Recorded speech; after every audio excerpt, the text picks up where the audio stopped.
നിലമ്പൂർ ഉപതെരഞ്ഞെടുപ്പിൽ യുഡിഎഫുമായി ബന്ധപ്പെട്ട നിർണായകമായ അപ്ഡേറ്റുകൾ പുറത്തുവരികയാണ്. തൃണമൂൽ കോൺഗ്രസ് അവരുടെ നിലപാട് കൂടെ പറഞ്ഞിരിക്കുകയാണ്. 2 ദിവസത്തിനകം യുഡിഎഫ് പ്രവേശനം വേണമെന്ന വിലപേശൽ തന്ത്രം കൂടി ഇപ്പോൾ തൃണമൂൽ കോൺഗ്രസ് മുന്നോട്ട് വച്ചിരിക്കുകയാണ്. കഴിഞ്ഞ 5 മാസമായി അപേക്ഷ നൽകി കാത്തിരിക്കുകയാണ്. ഇനിയും ഇത്തരത്തിൽ മുന്നോട്ട് പോകാൻ കഴിയില്ല. പുറത്തുനിന്ന് പിന്തുണ നൽകാനോ നിരുപാധിക പിന്തുണ നൽകാനോ ഉദ്ദേശമില്ല എന്നുള്ള കാര്യം കൂടി ഇപ്പോൾ തൃണമൂൽ കോൺഗ്രസ് വ്യക്തമാക്കിയിരിക്കുന്നു. സ്വാഭാവികമായിട്ടും ഇനി യുഡിഎഫ് ഇതിനോട് എങ്ങനെ പ്രതികരിക്കും, കോൺഗ്രസ് എങ്ങനെ പ്രതികരിക്കും തുടങ്ങിയ കാര്യങ്ങളൊക്കെയാണ് ഏറ്റവും പ്രസക്തമാകുന്നത്. അതിനിടയിൽ ഉണ്ടാകുന്ന ഡെവലപ്മെന്റ് എന്ന് പറഞ്ഞാൽ PV അൻവർ മുസ്ലിം ലീഗ് നേതാക്കളെ കാണുന്നുണ്ട്. കുഞ്ഞാലിക്കുട്ടിയെയും PMA സലാമിനെയും ഒക്കെ കണ്ട് സംസാരിക്കുന്നുണ്ട്. നേരത്തെ തന്നെ നമുക്കറിയാം ഈ യുഡിഎഫുമായി അടുക്കുന്ന സമയത്തും ലീഗ് വഴിയാണ് ഏറ്റവും കൂടുതൽ ചർച്ചകൾ PV അൻവർ നടത്തിയിരിക്കുന്നത്. അപ്പോൾ PV അൻവർ ഇപ്പോൾ മുന്നോട്ട് വച്ചിരിക്കുന്ന ഡിമാൻഡുമായി ബന്ധപ്പെട്ട് ലീഗിന് എന്ത് പറയാൻ കഴിയും, അല്ലെങ്കിൽ ഏതെങ്കിലും തരത്തിലുള്ള ഉറപ്പുകൾ നേടിയെടുക്കാൻ അത് ലീഗിന്റെ സാന്നിധ്യത്തിൽ കഴിയുമോ തുടങ്ങിയ കാര്യങ്ങളൊക്കെ തന്നെയായിരിക്കും എന്തായാലും ഇന്നത്തെ ചർച്ചയിൽ പ്രധാനമായും ഉണ്ടാവുക. ജംഷീർ കൊടിഞ്ഞി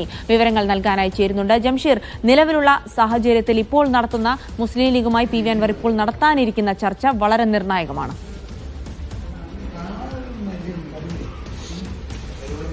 തീർച്ചയായിട്ടും ജിൽസി, ഇപ്പോൾ PV അൻവർ അല്പസമയത്തിനകം തന്നെ ഇങ്ങോട്ട് എത്തുമെന്നാണ് നമുക്കറിയാൻ കഴിയുന്നത്. അദ്ദേഹം അതായത് വീട്ടിൽ നിന്ന് പുറപ്പെട്ടിട്ടുണ്ട്. PV അൻവർ ഇന്ന് മുസ്ലിം ലീഗുമായി നടത്തുന്ന അല്ലെങ്കിൽ മുസ്ലിം ലീഗ് നേതൃത്വവുമായി നടത്തുന്ന PK കുഞ്ഞാലിക്കുട്ടി അതോടൊപ്പം തന്നെ PMA സലാം ഉൾപ്പെടെയുള്ളവരുമായി നടത്തുന്ന ചർച്ച ഏറെ നിർണായകമാണ് എന്ന് പറയേണ്ടിയിരിക്കുന്നു.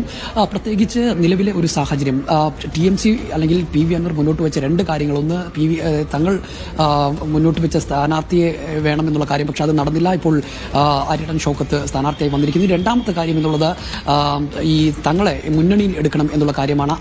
അതിൽ ഉറച്ചു നിൽക്കുകയാണ്. പ്രത്യേകിച്ച് ഈ ഒരു സാഹചര്യത്തിൽ, ഈ ഒരു ഘട്ടത്തിൽ ഈ തങ്ങളുടെ രണ്ടാമത്തെ ആവശ്യം മുന്നണിയിൽ എടുക്കണം എന്നുള്ള ആവശ്യം മുന്നോട്ട് വെച്ചൊരു തന്ത്രം അല്ലെങ്കിൽ ഒരു UDF-ലേക്ക് ആ ഒരു കാര്യം ഇപ്പോൾ മുന്നോട്ട് വെച്ചില്ലെങ്കിൽ പിന്നീട് അതിൽ ഒരു കാര്യങ്ങൾ മുന്നോട്ട് പോകില്ല എന്നുള്ളത് കൊണ്ട് തന്നെ ഇപ്പോൾ UDF-ൽ എടുക്കണം എന്നുള്ള ആ തീരുമാനത്തിൽ ഉറച്ചു നിൽക്കുന്ന ഒരു സാഹചര്യത്തിലേക്ക് പോവുകയാണ്. മാത്രമല്ല 2 ദിവസത്തെ സമയം കൊടുക്കുന്നു എന്നുള്ള കാര്യം കൂടി പറയുന്നുണ്ട്. അങ്ങനെ എങ്കിൽ ഇത് ഏറെ നിർണായകമായ ഒരു കാര്യമാണ് അല്ലെങ്കിൽ ഒരു സമയമാണ്. അതിന്റെ ഭാഗമായിട്ട് തന്നെയാണ് ഇന്ന് UDF നേതാക്കളുമായി PV അൻവർ തിരക്കിട്ട ചർച്ച നടത്തുന്നത്. നേരത്തെ സുധാകരനുമായി ചർച്ച നടത്തിയിരുന്നു. അതോടൊപ്പം തന്നെ മറ്റു കോൺഗ്രസ് നേതാക്കളുമായി ചർച്ച നടത്തുമെന്ന് AP അനിൽകുമാർ MLA ഉൾപ്പെടെയുള്ളവർ പറഞ്ഞിരുന്നു. അതിന്റെ ഭാഗമായാണ് മുസ്ലിം ലീഗ് നേതാക്കളുമായി ഇപ്പോൾ PV അൻവർ കൂടിക്കാഴ്ച നടത്തുന്നത്.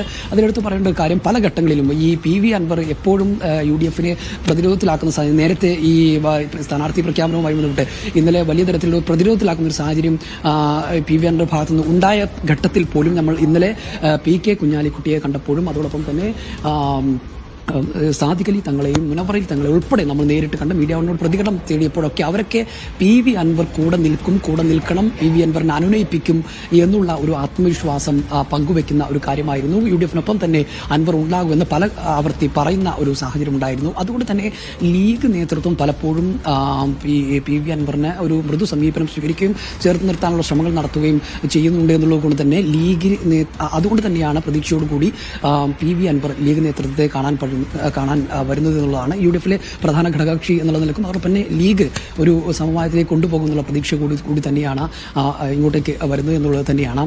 ഈ നിലവിലെ സാഹചര്യത്തിൽ UDF അൻവറിനെ കൂടെ നിർത്തണമെന്ന് UDF-ഉം ആഗ്രഹിക്കുന്നുണ്ട്, കൂടെ നിൽക്കണമെന്ന് അൻവറും ആഗ്രഹിക്കുന്നുണ്ട്. പക്ഷേ ഇപ്പോഴത്തെ സാഹചര്യത്തിൽ അൻവർ ഈ തന്ത്രങ്ങൾ പ്രയോഗിക്കുന്നതെന്ന് വെച്ചാൽ ഈ ഒരു സാഹചര്യത്തിലാണ് അതിന് കഴിയുക എന്നുള്ളത് കൊണ്ട് തന്നെയാണെന്നാണ് നമുക്ക് മനസ്സിലാക്കാൻ കഴിയുന്നത്. ഇനി ഒറ്റയ്ക്ക് മത്സരിക്കും എന്നുള്ള കാര്യങ്ങൾ കൂടി പറയുന്നുണ്ട്. അങ്ങനെ ഒറ്റയ്ക്ക് മത്സരിക്കുകയാണെങ്കിൽ സ്വാഭാവികമായിട്ടും അത് UDF-ന് ക്ഷീണം ചെയ്യുമെന്നുള്ളത് തന്നെയാണ് മനസ്സിലാക്കാൻ കഴിയുന്നുണ്ട്. അതുകൊണ്ട് അൻവറിനെ കൂടെ നിർത്താൻ തന്നെയുള്ള ശ്രമങ്ങൾ തന്നെയായിരിക്കും UDF നടത്തുക എന്നുള്ളതാണ് നമുക്ക് മനസ്സിലാക്കാൻ കഴിയുന്നത്. ഇനി അൻവറിന്റെ ഈ കാര്യങ്ങളോട് എങ്ങനെ പ്രതികരിക്കും അല്ലെങ്കിൽ നേതൃത്വം എങ്ങനെ പ്രതികരിക്കും എന്നുള്ള കാര്യങ്ങളൊക്കെ അറിയാനുണ്ട്. ഏതായാലും അല്പസമയത്തിനകം തന്നെ PK കുഞ്ഞാലിക്കുട്ടിയുമായി PV അൻവർ ഇവിടെ PK കുഞ്ഞാലിക്കുട്ടിയുടെ വീട്ടിൽ കൂടിക്കാഴ്ച നടത്തും.